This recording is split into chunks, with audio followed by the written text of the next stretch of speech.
Movie का start होता है एक ऐसे बच्चे को दिखाते हुए जिसका नाम ओगी होता है। वो बच्चा बहुत इनोसेंट, बहुत अच्छा होता है, पर उसे एक सिंड्रोम होता है जिसमें उसके फेस के फीचर्स नॉर्मल बच्चों जैसे नहीं होते और ये चीज उसके लिए बहुत एम्बैरेसिंग है। यानी इसकी वजह से वो कॉन्फिडेंस में नहीं रहता, हमेशा डाउन फील करता रहता है। जबकि उसके पेरेंट्स उसे समझाते हैं कि कभी भी अपनी फिजिकल अपीयरेंस की वजह से बुरा मत फील करना, क्योंकि इंसान हमेशा आपकी अच्छी आदतों को याद रखता है। लेकिन आजकल की दुनिया वाकई लोगों का मजाक उड़ाने में एक्सपर्ट है और इसकी वजह से ओगी के पेरेंट्स भी डरा करते थे। अब यहाँ पे हमें वो सीन दिखाया जाता है जब ओगी पैदा हुआ था। उसके पेरेंट्स और डॉक्टर्स को तभी पता चल गया था कि इसे सिंड्रोम है, तो उसकी कई ज्यादा सर्जरीज हुई ताकि वो सांस ले सके, देख सके और एक नॉर्मल जिंदगी गुजार सके। लेकिन जैसे जैसे वो बड़ा होता गया उसके फेशियल फीचर्स और खराब होते गए और अब वो इस एज को पहुंच चुका था कि वो घर में पढ़ाई नहीं कर सकता था और उसके लिए स्कूल जाना और उसके एनवायरनमेंट को देखना जरूरी हो गया था ताकि वो बाकी बच्चों के साथ रहे और एक नॉर्मल लाइफ वाकई में जी सके।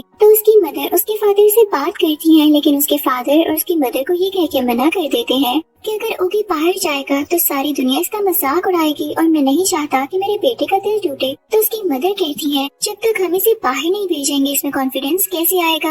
हमने एक्सेप्ट किया है कि हमारे बेटे को सिंड्रोम है, लेकिन वो बाकी बच्चों जैसा ही है। अगर हम उसे हिम्मत देंगे कि वो सारी दुनिया के सामने जा सकता है तो जरूर उसमें एक पॉजिटिव चेंज आएगा। लेकिन उसके फादर नहीं मान रहे होते और ये सारी बातें ओगी सुन लेता है और उदास होकर वहाँ से चला जाता है। लेकिन आखिरकार ओगी की मदर ओगी के फादर को समझा ही लेती है। अब ओगी को स्कूल लेकर आया जाता और यहाँ पर वो स्कूल के प्रिंसिपल से मिलता है जो उसे इनकरेज करते हैं और कहते हैं कि बेटा तुम यहाँ बहुत खुश रहोगे और तुम्हें नए नए फ्रेंड्स भी मिलेंगे। प्रिंसिपल वहाँ पर कुछ बच्चों को बुलाते हैं और कहते हैं कि हमारे नए स्टूडेंट को जरा स्कूल का विजिट तो करवाओ।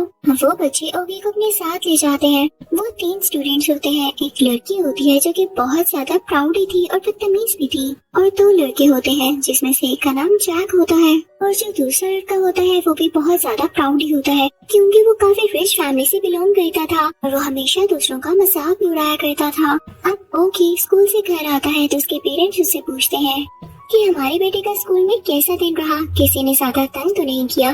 तो ओगी चुप रहता है और फिर उसकी मदर उसे पूछती है कि क्या तुम कल से स्कूल जाना चाहोगे। तो ओगी अपने सर हिलाते हुए हाँ में जवाब देता है। तो सब बहुत खुश हो जाते हैं और ओगी की मदर उसे गले से लगा लेती है कि फाइनली अब उनका बेटा स्कूल जाएगा और बाकी बच्चों की तरह पढ़ेगा भी। लेकिन अगले दिन ओगी एस्ट्रोनॉट वाला हेलमेट पहनकर जाता है ताकि कोई उसका फेस न देख सके। लेकिन स्कूल पहुँचते ही उसके फादर उससे कहते हैं कि मेरा बेटा हेलमेट के बगैर ज्यादा अच्छा लगेगा, चलो तुम्हें कॉन्फिडेंस से जाना है। अब जब उसके पास हेलमेट नहीं होता तो ओगी स्कूल के अंदर जाता है, लेकिन सब बच्चे उसे बहुत बुरी तरह से घूर रहे होते हैं, बहुत अजीब नजरों से। लेकिन यहाँ पर ओगी खुद को समझाता है जैसे वो एक एस्ट्रोनॉट है और सारे लोग उसे इसलिए देख रहे हैं क्योंकि वो उससे इम्प्रेस है, तो अब वो यहाँ से गुजरना मैनेज कर ही लेता है। अब ये दिन भी ओगी का स्कूल में गुजर जाता है। अब अगले दिन बारी आती है ओगी से क्वेश्चनिंग की। उसकी टीचर्स उससे क्वेश्चंस पूछने लगती हैं और उसके क्विक आंसर्स की वजह से काफी इम्प्रेस होती हैं। वो साइंस लैब में भी बहुत अच्छा करता था और जल्द ही इनका साइंस फेयर भी आने वाला था जिसके लिए सब प्रैक्टिस कर रहे थे। लेकिन उनमें सबसे ज्यादा इंटेलिजेंट बच्चा ओगी ही था। लेकिन वो रिच बच्चा हमेशा ओगी को सताता रहता था, उसके बालों के बारे में भी मजाक उड़ाता। तो उस दिन ओगी घर आकर अपनी वो बाल ही काट डालता है। अब रात को वो सब डिनर टेबल पर होते हैं। ओगी ने अपना वही हेलमेट दोबारा से पहना होता है। वो किसी की भी बात का जवाब नहीं दे रहा होता। तो उसकी मदर समझ जाती है कि जरूर स्कूल में कुछ ना कुछ हुआ है, तो उससे स्कूल के बारे में पूछती है। लेकिन ओगी उदास होकर और सर नीचे किए हुए अपने रूम में चला जाता है तो उसके पेरेंट्स भी उसके पीछे जाते हैं। और अब यहाँ पे हम ओगी की बहन को देखते हैं जो सैड हो जाती है क्योंकि उसे कभी भी अटेंशन नहीं मिलती थी। लेकिन वो इस बात को समझती थी कि उसके भाई को अटेंशन की ज्यादा जरूरत है, तो वो माइंड नहीं करती थी। ओगी रोते हुए अपनी मदर से पूछता है, मामा मैं इतना बदसूरत क्यों हूँ, मैं बाकी बच्चों जैसा क्यों नहीं हूँ। तो उसकी मामा उसे प्यार करती है और कहती है कि मेरा बेटा बहुत प्यारा है। फिर अगले दिन सब लोग ओगी को उसके स्कूल छोड़ने जाते हैं जहाँ पर ओगी की बहन उसे प्यार करती है और उसे समझाती है कि अगर लोग तुम्हें देखते हैं तो नहीं देखने दो, ये हमारी जिंदगी है और मेरे भाई को बहुत आगे जाना है। तो वो समझ जाता है। ओगी की बहन वहाँ से अपने कॉलेज चली जाती है जहाँ पर हमें पता चलता है कि पास में उसकी एक दोस्त हुआ करती थी। वो कुछ हॉलीडेज पर गई थी, लेकिन जब से वो वापस आई थी उसने ऑगी की बहन से कोई बात नहीं की थी और अब वो उसके साथ लंच में नहीं करती, तो इस बात की वजह से ऑगी की बहन काफी उदास हो जाती है। और तभी उसे एक ग्लासेस वाला लड़का दिखाई देता है जो उसे बताता है कि ड्रामा राइटिंग कंपटीशन हो रहा है, क्या तुम मेरे साथ इस कंपटीशन में आना चाहोगी?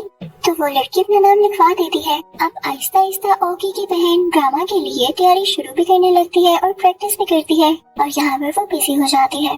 अब हमें ऑगी के क्लासरूम का सीन दिखाया जाता है जहाँ पर उनका सरप्राइज टेस्ट होता है और ऑगी इतना ज्यादा जीनियस था कि उसे सब क्वेश्चंस के आंसर्स आते थे, तो वो फौरन से अपना टेस्ट दे देता है और उसके पास ही जैक बैठा होता है जिसने सबसे पहले उसको स्कूल दिखाया था। ऑगी उसकी भी हेल्प करता है और यहाँ पर इन दोनों में पहली बार दोस्ती होती है।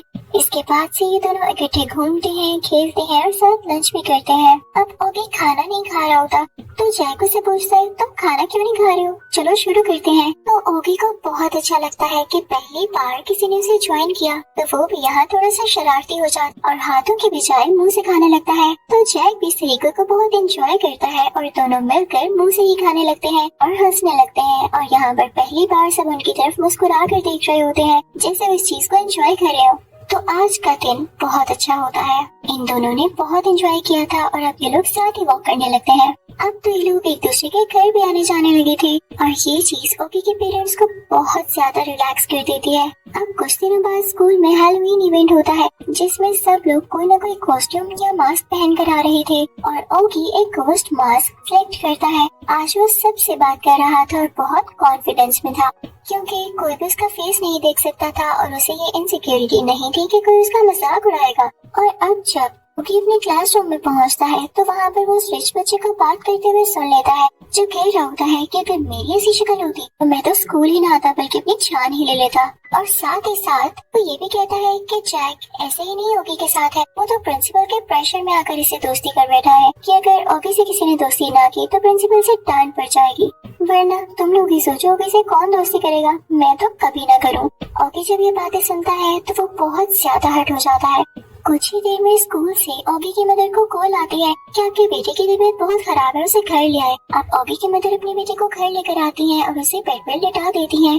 अब उसे खुश करने के लिए उसकी बहन एक कॉस्ट्यूम पहनती है और उसे कहती है कि तुम भी रेडी हो ना, लेकिन ऑगी उसे बताता है कि मुझे मेरा हेलमेट नहीं मिल रहा, पता नहीं कहाँ गुम हो गया है। तो उसकी बहन उसे कहती है मेरा प्यारा भाई आओ हम बाहर घूमने चलते हैं और अब वो दोनों एक साथ बाहर चले जाते हैं। अब अगले दिन जब वो स्कूल जाता है तो वो जैक से बात नहीं करता क्योंकि उसे यही लग रहा होता है कि वो ये सब इसलिए कर रहा है ताकि प्रिंसिपल उसे ना डांटे। लेकिन यहाँ पर हमें कुछ फ्लैशबैक आते हैं। बात वाकई ऐसी होती है कि जैक को प्रिंसिपल ने कहा था कि तुम ऑगी से दोस्ती करोगे और ये बात जैक ने अपनी मदर से भी की थी, लेकिन बाद में जैक में वाकई कुछ चेंजेस आए। उसने जब देखा कि ऑगी कितना जीनियस है तो जैक बहुत ज्यादा काइंड हार्टेड था, उसके दिल में ऑगी के लिए प्यार बढ़ता गया और उसने ऑगी से दोस्ती करना चाही और अब वो ऑगी को दिल से अच्छा मानता है और उससे दोस्ती रखना चाहता है। लेकिन फिर भी ऑगी ये बात समझ नहीं रहा होता और जैक के साथ खाना नहीं खाता। तो वहाँ पर एक कर्ली बालों वाली लड़की आती है। ऑगी उसे कहता है कि आप यहाँ से जा सकती हो, मुझे किसी से दोस्ती नहीं करनी।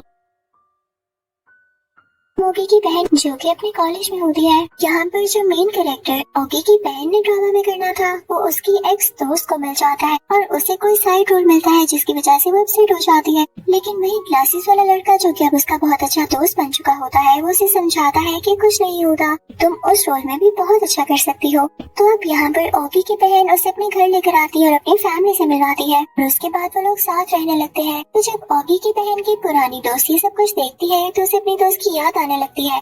तो वो ऑगी को कॉल करती है और उसकी बहन के बारे में पूछने लगती है और ये भी बताती है कि मैं दिल से उससे दोस्ती नहीं तोड़ना चाहती थी, मुझे आज भी वो याद आती है। असल में वो डिप्रेस थी क्योंकि उसके फादर उसे छोड़कर चले गए और उसकी मॉम बीमार रहने लगी, तो वो सबसे दूर हो चुकी थी। तो ऑगी समझ जाता है और ऑगी को ये लड़की अच्छी भी लगती थी एज एन एल्डर सिस्टर, क्योंकि ऑगी के पास जो एस्ट्रोनॉट वाला हेलमेट था वो भी इन्हीं ने दिया था। अब हम ऑगी के स्कूल का सीन देखते हैं जो कि अभी तक जैक पर ट्रस्ट नहीं कर रहा होता, लेकिन उनकी साइंस टीचर उन्हें बताती है कि एक साइंस फेयर आ रहा है जिसमें आप लोगों को अपना अपना साथी चुनना होगा और उसके साथ मिलकर अपने प्रोजेक्ट को रिप्रेजेंट करना होगा। जब जैक से पूछा जाता है तो वही रिच बॉय पीछे से बोलता है कि ये इतना अच्छा बच्चा है, मुझे ये अपना पार्टनर बनाएगा, लेकिन जैक उसे मना कर देता है और कहता है मैं ओगी को अपना पार्टनर बनाऊंगा।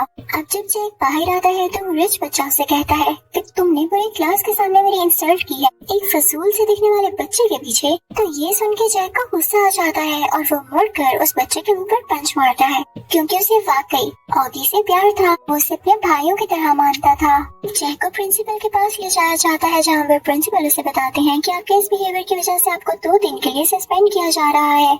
लेकिन मैं जानता हूँ कि आपने ऐसा क्यों किया, तभी मैं आपको ज्यादा दिन के लिए नहीं निकाल रहा। आई होप आप जल्द वापस आएंगे। यहाँ पर सबको पता चल जाता है कि जैक वाकई ओगी के साथ सिंसियर है और उसे अपना सच्चा दोस्त मानता है। अब नेक्स्ट मॉर्निंग हम देखते हैं कि ओगी की बहन अपने पेरेंट्स को बता रही होती है कि मैंने एक प्ले में पार्ट लिया है और आप लोग आकर देखिएगा। तो उसे उसकी मदर से डांट पड़ती है कि बिना कुछ बताए तुमने क्यों ऐसा किया। तो ओगी की बहन कहती है आप लोग मुझे अटेंशन देते भी कब थे, जब आप लोग मेरा प्ले भी देखने नहीं आते। तो ओगी कहता है कि बहना मैं आऊंगा आपके साथ, लेकिन उनकी मदर उन्हें मना कर देती है। अब हम देखते हैं कि ओगी ऑनलाइन गेम खेल रहा होता है तो जैक भी दूसरी तरफ से खेल रहा होता है और यहाँ पर इन दोनों में बात होती है और साथ ही सुलह भी हो जाती है। अब ये सब अपनी फैमिली को कन्विंस कर लेते हैं कि ये ओगी की बहन का प्ले देखने जाएंगे। ये लोग वहाँ पर पहुँच जाते हैं। अब वहाँ प्ले शुरू होने से पहले पता चलता है कि ओगी की बहन की जो दोस्त थी, जो लीड कैरेक्टर प्ले करने वाली थी, उसकी तबीयत खराब होती है तो उसकी जगह लीड कैरेक्टर ओगी की बहन को ही प्ले करना था। तो वो काफी खुश हो जाती है और अच्छे से ड्रेसअप होकर स्टेज पे आती है, जिसे देखकर उसकी मदर बहुत खुश होती है और उन्हें रिग्रेट होता है कि कभी उन्होंने अपनी बेटी को अप्रिशिएट क्यों नहीं किया। उन्हें लगता है कि जैसे वो अपनी जवानी में बिल्कुल ऐसे ही थी और उनकी आंखों में आंसू आ जाते। और अब घर आकर उसकी मदर उसे बहुत प्यार करती है और सब बहुत अप्रिशिएट करते हैं। अब उधर ओगी के स्कूल में साइंस फेयर कंपटीशन होता है और यहाँ पर ओगी और जैक का प्रोजेक्ट सबको बहुत पसंद आता है और उन्हें फर्स्ट प्राइज मिलता है। इससे वो सब काफी ज्यादा खुश होते हैं और इसकी वजह से वो रिच बॉय बहुत ज्यादा जेलस होता है। तो वो उन दोनों को टॉर्चरिंग वर्ड्स बोलने लगता है और उनके लॉकर्स पर ऐसे फोटोग्राफ्स लगाता है जिनके ऊपर कुछ वर्ड्स लिखे होते हैं। अब ये बात प्रिंसिपल तक पहुँचती है और वो उनके पेरेंट्स को, यानी उस रिच बच्चे के पेरेंट्स को बुलाकर ये बताते हैं कि आपका बच्चा बहुत बदतमीज है और हम इसे स्कूल में और ज्यादा बेयर नहीं कर सकते। वो उसे निकाल देते हैं। स्कूल के बाकी सारे बच्चों को ट्रिप पर लेकर जाया जाता है, जहाँ पर जैक और ओगी को कुछ सीनियर्स तंग करते हैं। तो जैक उनसे लड़ाई करता है, लेकिन वो सीनियर्स बड़े होते हैं तो वो जैक को पुश करते हैं, उसे नीचे गिरा देते हैं।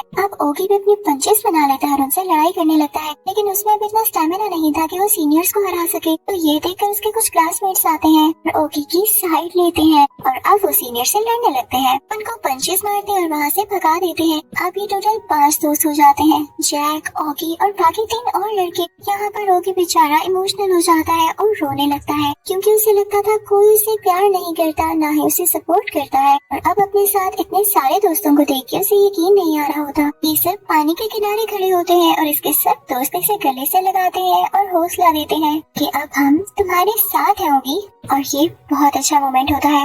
अब काफी दिन गुजर जाते हैं और स्कूल का एनुअल फंक्शन होता है, जिसमें सब स्टूडेंट्स को प्राइज मिले थे जिन जिन ने पोजीशंस ली। यहाँ पर ओगी के फादर उसे बताते हैं कि मेरे बेटे, मैंने ही तुम्हारा हेलमेट छुपाया था, क्योंकि मैं चाहता था दुनिया मेरे बेटे की असली शक्ल देखे, जो अब सबको नजर आ चुकी है। ओगी, यू आर ब्रेव सन। ओगी, तुम मेरे बहुत ब्रेव बच्चे हो। अब वो लोग एनुअल फंक्शन में चले जाते हैं। वहाँ पर प्रिंसिपल अनाउंस करते हैं, इस साल हमारा एक ब्रेवरी रिवॉर्ड भी होगा और वो ऐसे बच्चे को दिया जाता है जो कि सबका ख्याल रखता है और बहुत अच्छा बच्चा है। साथ ही वो नाम अनाउंस करते हैं और ये रिवॉर्ड मिला है ऑगस्ट, यानी ओगी को। ओगी की मदर की आंखों में आंसू आ जाते हैं और सब क्लैपिंग करने लगते हैं। ओगी स्टेज पर जाता है, उसे मेडल पहनाया जाता है और सब बहुत खुश होते हैं। तो ठीक है, इसी के साथ ये मूवी एंड होती है।